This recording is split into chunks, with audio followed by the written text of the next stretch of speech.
Bagaimana jika dunia yang kita tinggali tidak berjalan seperti biasanya? Dari hal paling kecil hingga hal terbesar di alam semesta, semuanya bisa berubah drastis hanya dengan satu kemungkinan. Sebuah perubahan sederhana bisa menggeser arah kehidupan, bahkan mungkin mengubah nasib seluruh umat manusia. Mari kita telusuri bersama. Bayangkan setiap kemungkinan dan ikuti perjalanan ini sampai akhir. Karena mungkin saja jawaban dari pertanyaan itu akan mengubah cara kita melihat dunia. Pernahkah kamu mendengar sebuah kalimat yang terdengar begitu menggoda? Manusia hanya menggunakan 10% dari otaknya. Kalimat sederhana ini sudah beredar ke seluruh dunia, masuk ke buku-buku populer, muncul di film-film fiksi ilmiah, bahkan sering dijadikan motivasi dalam seminar-seminar pengembangan diri. Seakan-akan otak kita adalah sebuah mesin super canggih. Tetapi sayangnya, kita hanya menyalakan sebagian kecil fiturnya. Sisanya masih terkunci, menunggu untuk diaktifkan. Bayangkan, kalau benar manusia hanya menggunakan 10% otaknya, apa yang bisa terjadi jika kita berhasil membuka 90% sisanya? Apakah kita akan memiliki ingatan sempurna? Apakah kita bisa membaca pikiran orang lain? Atau bahkan, apakah kita bisa memiliki kekuatan yang selama ini hanya kita lihat di film-film superhero? Mitos ini terasa begitu meyakinkan karena menyimpan imajinasi yang luar biasa. Tidak heran banyak orang mempercayainya tanpa bertanya lebih jauh. Kita suka dengan gagasan bahwa kita sebenarnya punya potensi tersembunyi yang bisa membuat kita jauh lebih hebat dari sekarang. Namun, mari kita berhenti sejenak dan berpikir, kalau memang benar manusia hanya menggunakan 10% otak, berarti ada 90% otak kita yang sama sekali tidak berguna. Bagian otak sebesar itu hanya duduk diam di dalam kepala kita tanpa melakukan apa-apa. Logical. Di dunia nyata, tubuh manusia tidak pernah membuang energi untuk sesuatu yang tidak berguna. Otak kita adalah organ yang luar biasa mahal secara energi.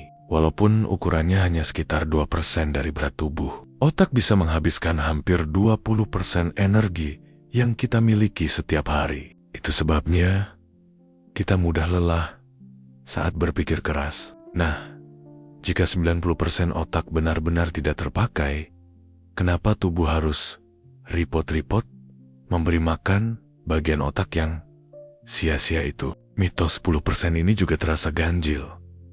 Kalau kita melihat kasus nyata, misalnya ketika seseorang mengalami stroke yang merusak sebagian kecil otaknya, efeknya bisa langsung fatal. Kehilangan kemampuan bicara, lumpuh separuh tubuh, atau bahkan kehilangan ingatan. Artinya, setiap bagian otak punya fungsi penting. Dan kerusakan sekecil apapun bisa mengubah hidup seseorang. Lalu bagaimana mungkin 90% otak kita tidak dipakai sama sekali? Meski begitu, mitos ini sudah terlalu lama tertanam di kepala banyak orang. Bahkan, ada survei di beberapa negara yang menunjukkan bahwa sebagian besar masyarakat masih percaya dengan klaim 10% otak ini. Bisa dibilang, ini adalah salah satu mitos paling populer dalam sejarah sains modern, dan di balik kepopulerannya, ada alasan kuat kenapa ia bisa bertahan selama puluhan tahun. Alasan itu bukan hanya karena orang malas mencari fakta, tapi juga karena mitos ini menawarkan sesuatu yang lebih dalam. Harapan bahwa manusia masih bisa berkembang jauh lebih hebat dari yang kita bayangkan. Mitos ini bukan hanya sekadar cerita, melainkan sudah menjadi dongeng modern yang memengaruhi cara kita memandang diri sendiri. Dan di babak berikutnya, kita akan menelusuri dari mana asalnya, bagaimana fakta ilmiah sebenarnya, hingga apa misteri otak yang masih belum kita pahami sampai hari ini. Setiap mitos pasti punya cerita awal. Begitu juga dengan mitos terkenal tentang manusia hanya menggunakan 10% otaknya. Pertanyaannya, dari mana sebenarnya asal klaim ini? Siapa yang pertama kali mengatakannya? Kalau kita telusuri ke belakang, ternyata akar dari mitos ini tidak sepenuhnya jelas. Ada beberapa kemungkinan sumber, tapi semuanya punya satu benang merah, kesalahpahaman. Mari kita mulai dari akhir abad ke-19 hingga awal abad ke-20. Pada masa itu, ilmu pengetahuan tentang otak manusia masih dalam tahap awal. Para ilmuwan sudah tahu bahwa otak adalah pusat kendali tubuh, tapi mereka belum memahami detail bagaimana setiap bagiannya bekerja. Teknologi seperti MRI atau pemindaian otak modern belum ada. Penelitian dilakukan dengan cara sederhana, mengamati pasien yang mengalami cedera otak, lalu mencatat perubahan perilaku atau kemampuan mereka. Nah, dalam periode ini, seorang psikolog terkenal bernama William James pernah mengatakan sesuatu yang menjadi salah satu sumber mitos. Ia menyebut bahwa manusia jarang memanfaatkan seluruh potensi mental yang dimilikinya. Maksud James sebenarnya cukup masuk akal. Kebanyakan orang hidup tanpa mendorong dirinya untuk belajar, berkembang, atau melatih kemampuan berpikir. Jadi, kita belum sepenuhnya menggunakan kapasitas mental kita secara maksimal. Sayangnya, kalimat yang penuh makna ini kemudian dipelintir. Media populer pada masa itu menerjemahkannya secara harfiah. Manusia hanya memakai sebagian kecil dari otaknya. Lama-kelamaan, angka 10% muncul. Entah dari mana. Mungkin sebagai bentuk penyederhanaan. Angka bulat ini kemudian terus diulang-ulang hingga seolah-olah berasal dari penelitian ilmiah yang sahih. Tidak berhenti di situ. Pada pertengahan abad ke-20, dunia hiburan ikut menyebarkan mitos ini. Buku-buku motivasi sering menggunakan klaim ini untuk memancing imajinasi pembaca. Bahkan, film-film fiksi ilmiah menambah bumbu dramatis. Jika manusia bisa mengakses 90% sisanya, maka kita bisa memiliki kekuatan luar biasa. Contohnya, di film-film Hollywood, kita sering melihat karakter yang tiba-tiba memiliki kemampuan super setelah mengaktifkan bagian otak yang tidak digunakan. Ada yang jadi jenius dalam semalam, ada yang bisa telekinesis, bahkan ada yang bisa mengendalikan realitas hanya dengan pikiran. Tentu saja semua itu hanya fiksi, tapi efeknya besar. Mitos 10% semakin dipercaya oleh masyarakat. Kalau kita pikirkan, ini mirip dengan permainan bisik-bisik berantai. Seseorang menyampaikan pesan, lalu orang lain menafsirkan, menambahkan sedikit bumbu, dan lama-lama pesannya berubah total dari yang asli. Dari pernyataan William James tentang potensi mental, jadilah klaim manusia hanya menggunakan 10% otaknya. Dan yang membuatnya semakin kokoh adalah karena mitos ini menawarkan janji tersembunyi. Janji bahwa kita semua punya kekuatan luar biasa yang belum terbangun, hanya tinggal mencari kuncinya saja. Padahal, ilmu pengetahuan modern sudah berkali-kali membantahnya. Tapi, karena klaim ini sudah terlanjur akrab, banyak orang lebih suka mempercayai mitos ketimbang fakta. Apalagi, mitos ini selalu dikemas dalam bentuk yang menarik, memotivasi, bahkan menjanjikan harapan bahwa kita bisa lebih dari diri kita sekarang. Jadi, bisa kita simpulkan bahwa asal-usul klaim 10% otak ini sebenarnya hanyalah hasil dari salah tafsir, penyederhanaan berlebihan, dan pengaruh media populer. Sebuah mitos yang tumbuh dari akar yang rapuh, tetapi entah bagaimana berhasil berdiri tegak hingga hari ini. Dan sekarang, pertanyaan selanjutnya adalah, bagaimana fakta ilmiah sebenarnya tentang otak? Benarkah semua bagian otak digunakan? Atau ada ruang kosong yang masih menunggu untuk diaktifkan? Itu yang akan kita ungkap di bab berikutnya. Sekarang, mari kita tinggalkan mitos sejenak dan masuk ke dunia fakta. Karena disinilah kita bisa melihat gambaran sebenarnya. Apakah benar manusia hanya memakai 10% otaknya? Atau justru lebih dari itu? Ilmu pengetahuan modern sudah jauh berkembang dengan teknologi canggih seperti MRI, magnetic resonance imaging, dan PET scan, positron, emission tomography. Para ilmuwan bisa mengintip ke dalam otak manusia saat sedang bekerja. Hasilnya sangat jelas. Tidak ada bagian otak yang benar-benar diam. Bahkan ketika kita sedang istirahat, bermimpi, atau hanya melamun, otak tetap aktif. Ada bagian otak yang sibuk memproses emosi, ada yang mengatur detak jantung, pernapasan, hingga fungsi otomatis lain yang tidak kita sadari. Jadi, kalau ada yang bilang otak kita 90% mati total, itu jelas tidak masuk akal. Bayangkan, otak seperti sebuah kota besar. Ada daerah untuk bisnis, ada untuk perumahan, ada untuk hiburan, dan ada pula untuk transportasi. Mungkin tidak semua jalan dipenuhi mobil setiap saat, tapi setiap wilayah punya perannya masing-masing. Sama halnya dengan otak, tidak semua bagian bekerja serentak dalam satu waktu, tapi semuanya tetap memiliki fungsi penting. Contohnya, lobus frontal adalah bagian otak yang berhubungan dengan pengambilan keputusan, perencanaan, dan kontrol diri. Lobus occipital di bagian belakang bertanggung jawab untuk penglihatan. Ada juga lobus temporal untuk memproses suara dan bahasa, serta cerebellum yang mengatur keseimbangan tubuh. Setiap milimeter otak kita punya peran yang tak tergantikan.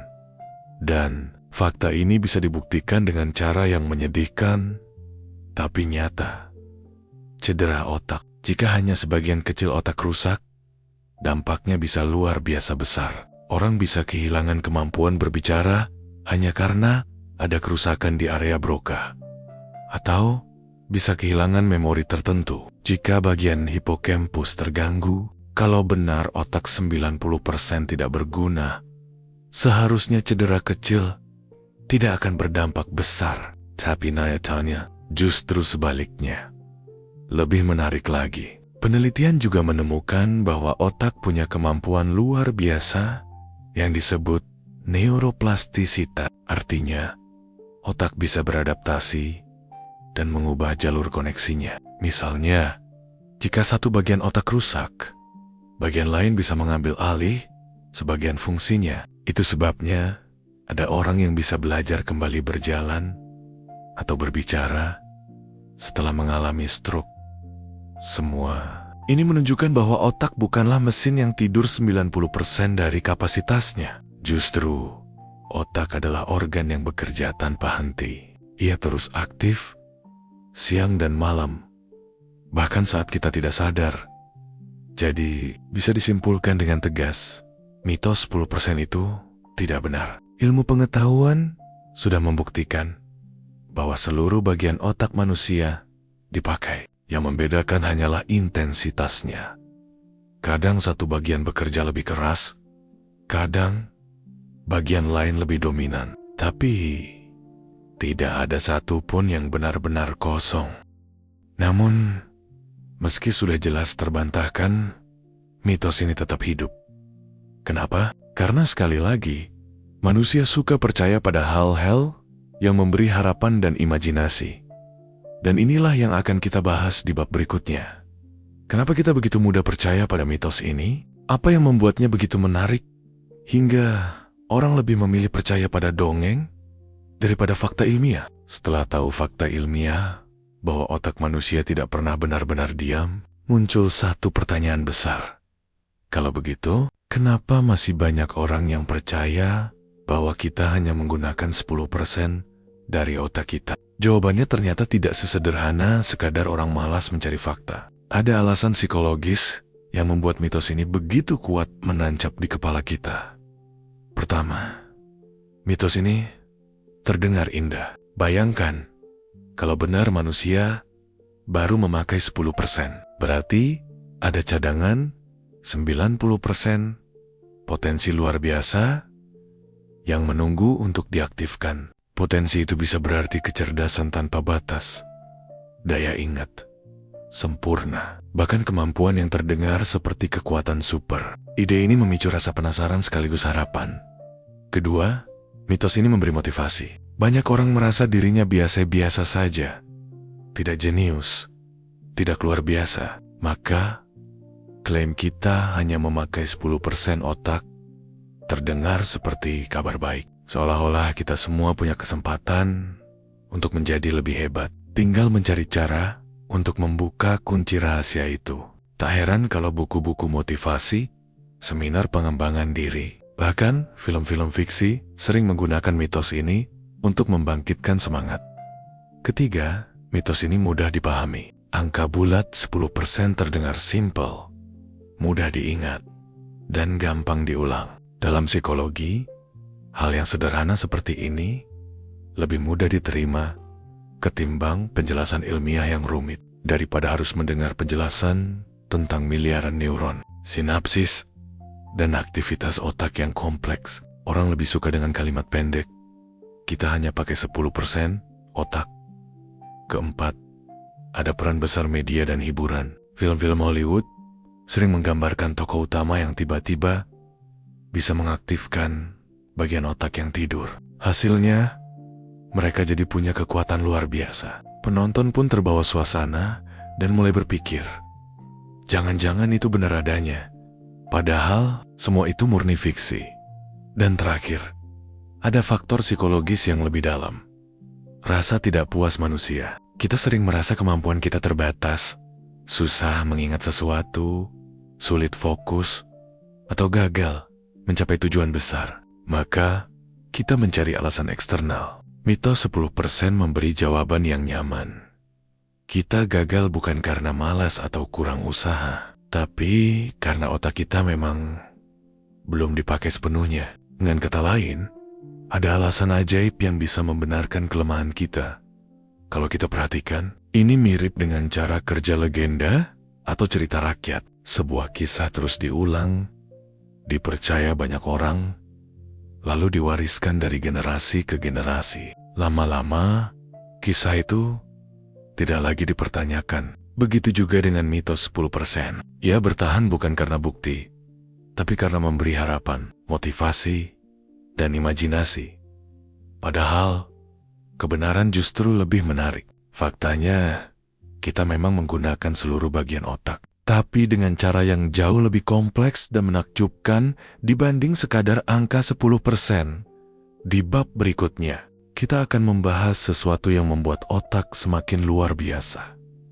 Bagaimana ia bekerja sangat efisien dalam menggunakan energi. Karena ternyata, meskipun otak kecil dibanding tubuh, ia adalah organ paling rakus energi yang kita miliki. Sekarang kita masuk ke fakta yang mungkin terdengar kontradiktif. Otak manusia itu sangat kecil, hanya sekitar 2% dari total berat tubuh, tapi sekaligus mengonsumsi energi paling besar dibanding organ lainnya. Bayangkan ini, tubuh manusia adalah mesin yang rumit. Jantung berdetak, paru-paru bekerja, otot bergerak. Semua itu butuh energi. Tapi otak, meskipun kecil, bisa menyedot hampir 20% energi total tubuh setiap hari. Itu berarti hampir 1/5 dari semua makanan dan oksigen yang kita konsumsi digunakan untuk menjaga otak tetap aktif. Pertanyaannya, kalau benar manusia hanya memakai 10% dari otak, apakah masuk akal otak menghabiskan energi sebanyak itu untuk 90% bagian yang tidak dipakai? Jawabannya jelas, tidak mungkin. Logikanya sederhana. Tubuh manusia tidak akan membuang energi untuk organ yang tidak berguna. Sebenarnya, otak bekerja seperti pusat kendali yang sangat efisien. Ia tidak selalu menyalakan semua neuron sekaligus. Beberapa bagian bekerja intensif, sementara bagian lain bekerja lebih ringan, menunggu giliran saat diperlukan. Contohnya, saat kamu membaca buku, lobus temporal dan frontal bekerja lebih aktif, sementara lobus oksipital fokus memproses penglihatan. Saat tidur, otak tetap aktif, membersihkan sampah, metabolisme, memproses ingatan, dan mempersiapkan diri untuk hari berikutnya. Inilah yang menunjukkan betapa cerdiknya otak dalam mengatur energi. Setiap bagian punya peran yang jelas, dan semuanya terkoordinasi dengan rapi. Tidak ada ruang kosong yang diam dan sia-sia. Bahkan, bagian yang tampak tenang saat kita fokus pada satu tugas tertentu tetap menjalankan fungsi penting di latar belakang. Fakta ini juga membuktikan satu hal. Otak adalah organ yang sangat mahal dan berharga bagi tubuh kita. Energi yang dipakainya bukanlah untuk hiasan atau cadangan tak berguna. Setiap kilojoule yang disalurkan ke otak digunakan untuk berpikir, merasakan, mengingat, mengatur tubuh, dan menafsirkan dunia di sekitar kita. Dan ada hal yang lebih menakjubkan lagi. Kemampuan otak untuk mengatur energi ini berhubungan langsung dengan kreativitas dan kecerdasan. Otak bisa menyalakan jalur saraf tertentu untuk menyelesaikan masalah, lalu mematikan jalur yang tidak diperlukan agar tidak membuang energi. Inilah salah satu alasan mengapa manusia bisa melakukan tugas kompleks dengan efisien. Meskipun otak hanya seberat sekitar 1,3 kg pada rata-rata orang dewasa.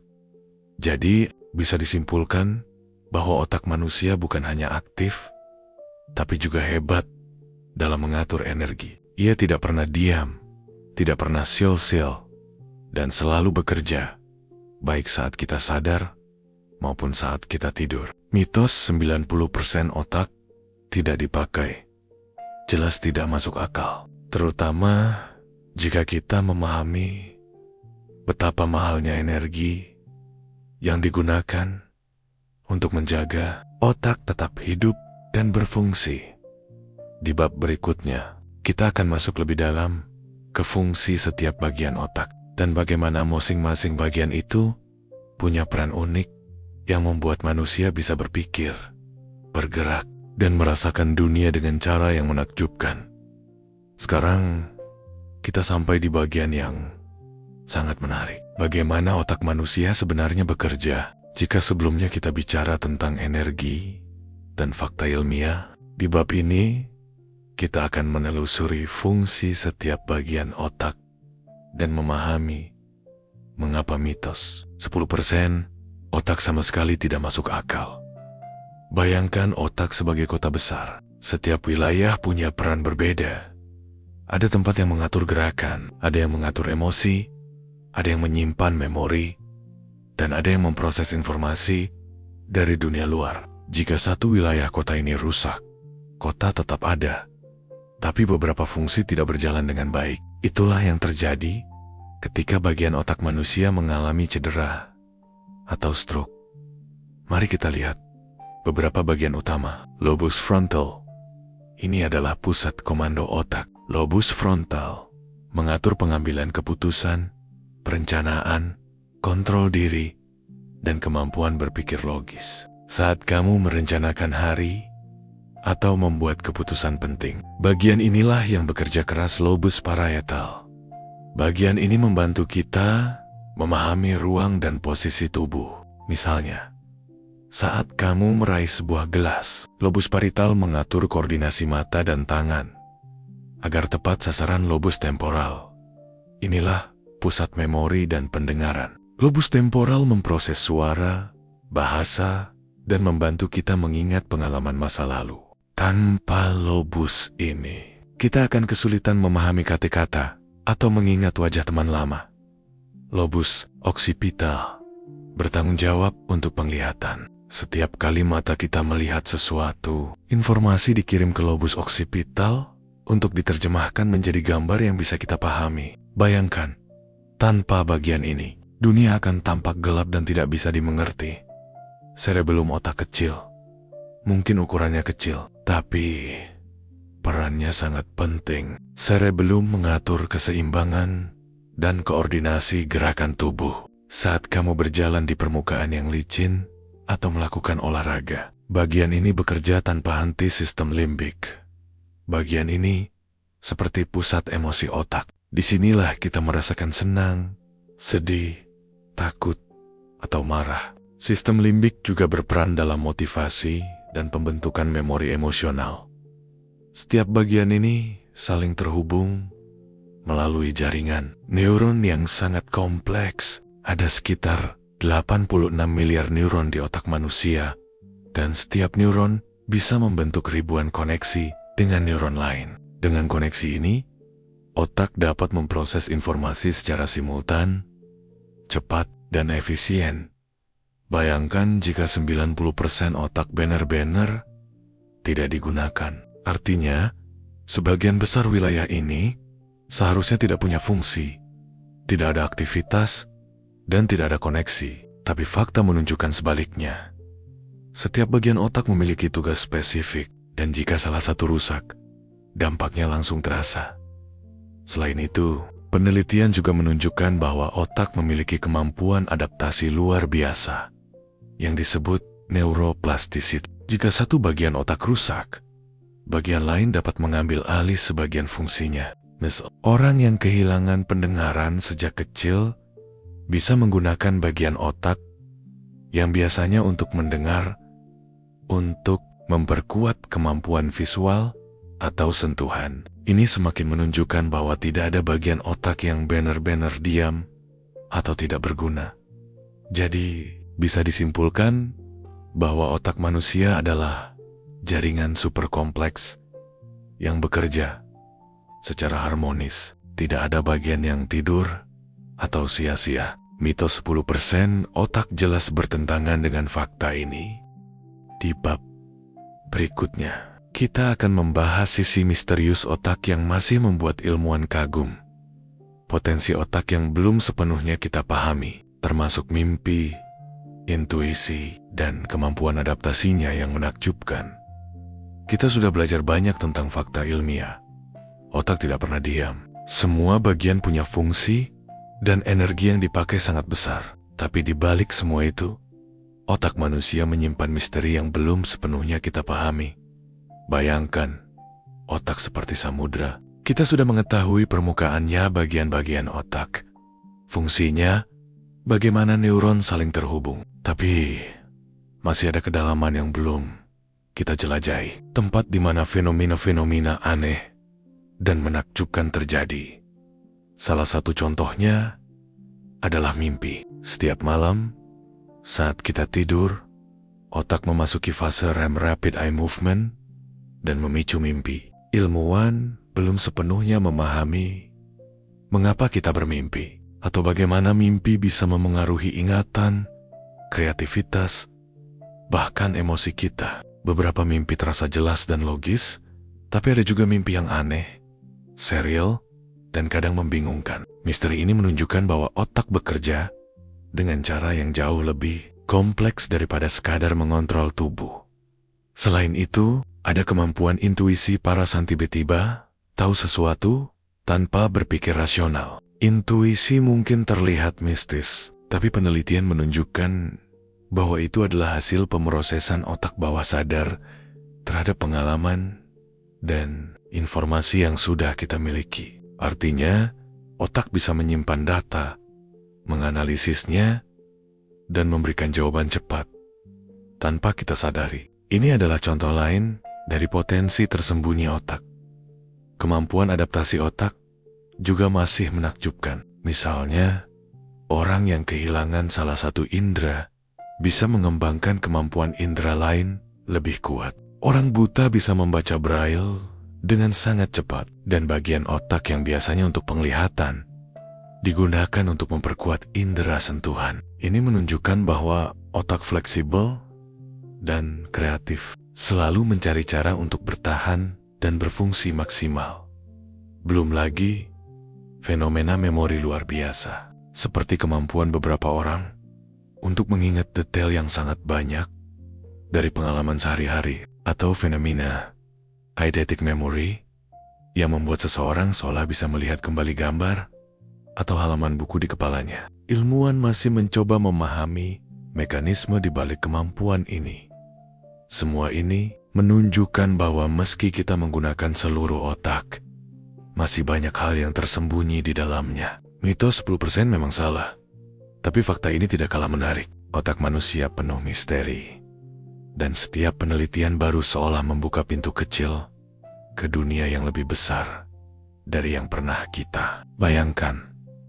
Di bab berikutnya, kita akan membahas kecerdasan manusia, bagaimana otak memproses informasi, dan bagaimana semua potensi yang misterius ini bekerja untuk membuat kita menjadi makhluk berpikir yang luar biasa. Setelah kita menelusuri fakta ilmiah dan misteri tersembunyi otak, sekarang saatnya membahas salah satu hal yang paling memukau. Kecerdasan manusia. Bagaimana otak yang hanya seberat sekitar 1,3 kilogram bisa menghasilkan kemampuan yang begitu luar biasa? Bagaimana kita bisa berpikir, belajar, mencipta, dan menyelesaikan masalah yang kompleks? Pertama-tama, penting untuk dipahami bahwa kecerdasan bukan hanya soal ukuran otak. Banyak orang berpikir, kalau otak lebih besar, pasti lebih pintar. Ternyata, itu salah kaprah. Yang membuat otak manusia cerdas adalah konektivitas antar neuron. Di otak kita terdapat sekitar 86 miliar neuron. Dan setiap neuron bisa membentuk ribuan koneksi dengan neuron lain. Koneksi ini membentuk jaringan yang sangat kompleks, yang memungkinkan kita memproses informasi dengan cepat dan akurat.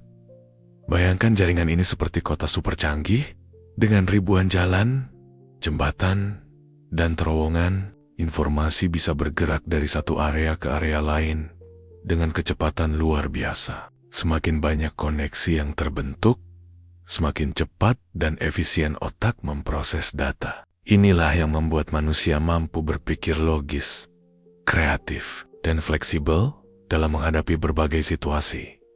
Selain itu, kecerdasan manusia juga sangat dinamis. Otak dapat belajar, beradaptasi, dan bahkan berubah seiring waktu, fenomena yang dikenal sebagai neuroplastisitas. Jika kita belajar hal baru, bagian otak tertentu akan membentuk koneksi baru. Jika kita sering berlatih keterampilan tertentu, jalur saraf yang terlibat menjadi lebih kuat. Dengan kata lain, kecerdasan bukanlah sesuatu yang statis. Kita bisa meningkatkannya melalui pengalaman, latihan, dan pembelajaran.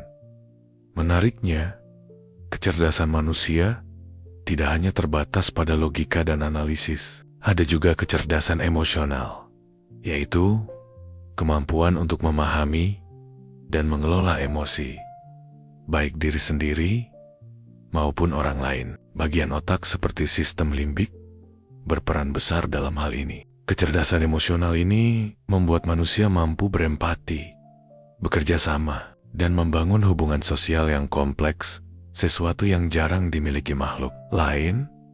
Kecerdasan manusia juga terlihat dalam kemampuan menggabungkan berbagai informasi. Misalnya, ketika kita membaca buku, otak kita tidak hanya memproses kata-kata, tapi juga menghubungkan informasi baru dengan pengalaman sebelumnya, memunculkan ide kreatif, atau bahkan membuat prediksi tentang masa depan. Semua itu terjadi secara otomatis dan seringkali tanpa kita sadari.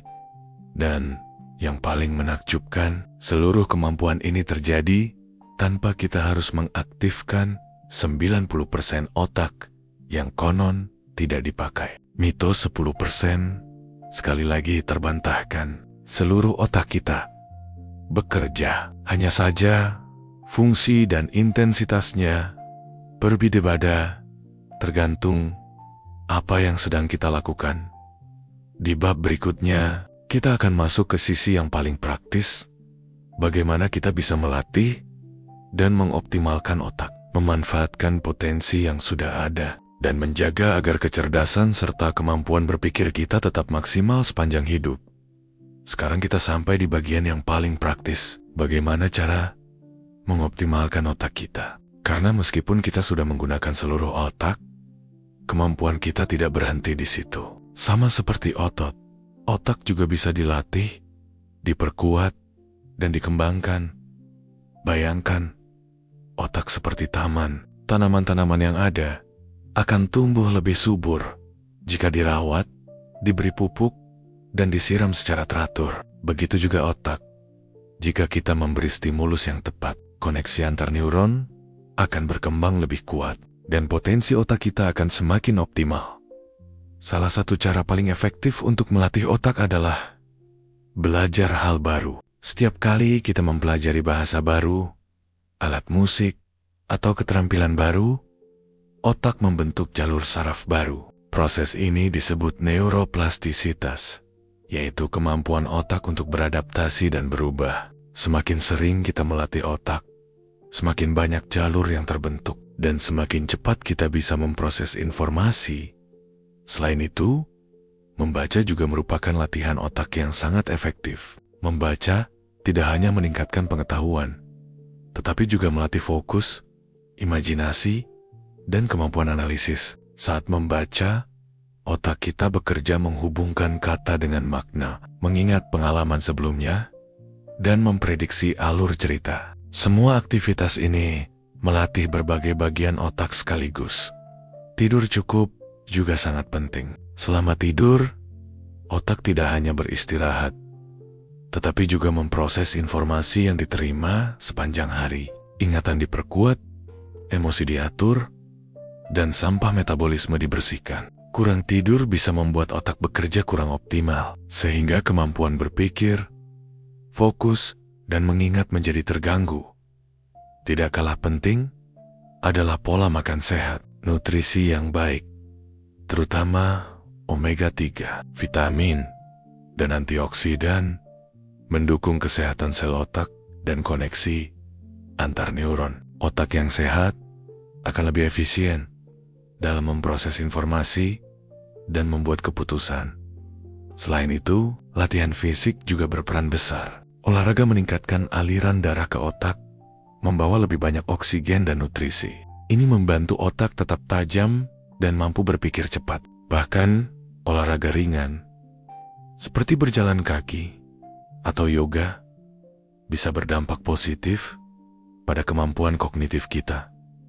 Dan jangan lupakan stimulasi mental sehari-hari. Bermain teka-teki, catur, sudoku, atau permainan strategi lain dapat merangsang otak untuk berpikir kreatif, memecahkan masalah, dan menghubungkan informasi dengan cara baru. Semua ini adalah cara melatih otak tanpa harus merasa berat atau terpaksa. Yang menarik, latihan otak bukan hanya soal meningkatkan kecerdasan logis. Kita juga bisa melatih kecerdasan emosional, belajar mengatur emosi, memahami orang lain, dan bersikap empati. Bagian otak yang mengatur emosi juga bisa dilatih melalui meditasi, refleksi diri, dan pengalaman sosial. Jadi, meskipun kita tidak bisa mengaktifkan 90% otak yang konon tersembunyi, kita bisa mengoptimalkan 100% yang kita gunakan. Dengan latihan, fokus, dan kebiasaan sehat, potensi otak bisa meningkat secara signifikan. Di bab terakhir, kita akan menarik kesimpulan, meski mitos 10% salah, otak manusia tetap penuh misteri dan potensi luar biasa. Dan inilah yang membuat kita terus ingin mengeksplorasi diri, belajar, dan berkembang sepanjang hidup.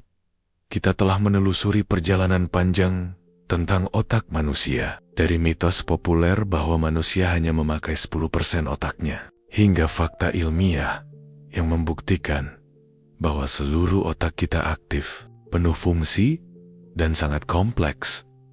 Mitos 10% memang menarik. Ia memberi harapan, memicu imajinasi, dan membuat kita percaya bahwa ada potensi tersembunyi yang bisa diakses untuk menjadi lebih hebat. Tapi faktanya, seluruh bagian otak manusia digunakan, hanya berbeda intensitasnya sesuai dengan aktivitas yang kita lakukan. Tidak ada ruang kosong yang sia-sia, dan setiap bagian memiliki peran yang penting. Otak adalah organ yang menakjubkan. Dengan sekitar 86 miliar neuron dan jaringan koneksi yang luar biasa kompleks, ia bisa mengatur tubuh, memproses informasi, membangun ingatan, mengendalikan emosi, bahkan memungkinkan kita untuk berpikir kreatif dan membuat keputusan yang kompleks. Semua ini terjadi secara simultan, setiap saat, baik kita sadar maupun tidur. Selain itu, misteri otak tetap ada. Kita masih belum sepenuhnya memahami mimpi, intuisi, kemampuan adaptasi, dan potensi tersembunyi lainnya. Inilah yang membuat penelitian tentang otak tidak pernah berhenti dan selalu memunculkan penemuan baru yang menakjubkan. Yang lebih menarik lagi, kita bisa melatih otak kita dengan belajar hal baru, membaca, tidur cukup, menjaga pola makan, berolahraga, dan melatih kecerdasan emosional. Kita bisa mengoptimalkan kemampuan otak. Artinya, meskipun mitos 10% salah, kita tetap bisa mengembangkan diri, meningkatkan potensi, dan menjadi versi terbaik dari diri kita. Kita bisa menyimpulkan bahwa otak manusia bukan hanya organ biologis, tapi juga sumber inspirasi tanpa batas. Ia menunjukkan kepada kita bahwa batas kemampuan manusia bukanlah soal angka atau bagian yang tidak digunakan, melainkan tentang bagaimana kita mengasah, melatih, dan memanfaatkan setiap kemampuan yang sudah kita miliki. Mitos tentang 10% mungkin salah, tapi ia mengajarkan kita satu hal penting. Manusia selalu ingin lebih, selalu ingin berkembang, dan selalu penasaran dengan potensi diri sendiri. Dan rasa penasaran itulah yang mendorong kita untuk belajar, meneliti, dan mengeksplorasi dunia, termasuk dunia otak kita sendiri yang luar biasa. Jadi, jika kamu merasa penasaran atau ingin lebih memahami dirimu sendiri, ingat satu hal. Seluruh otakmu sudah aktif, dan setiap hari adalah kesempatan untuk melatih dan mengembangkannya. Misteri mungkin masih ada, tapi potensi untuk belajar dan berkembang ada di tanganmu sendiri. Dan sekarang, setelah perjalanan panjang ini, kamu bisa menatap otakmu dengan kagum, bukan sebagai mesin yang diam sebagian, tapi sebagai organ yang penuh kehidupan, penuh misteri, dan penuh kemungkinan.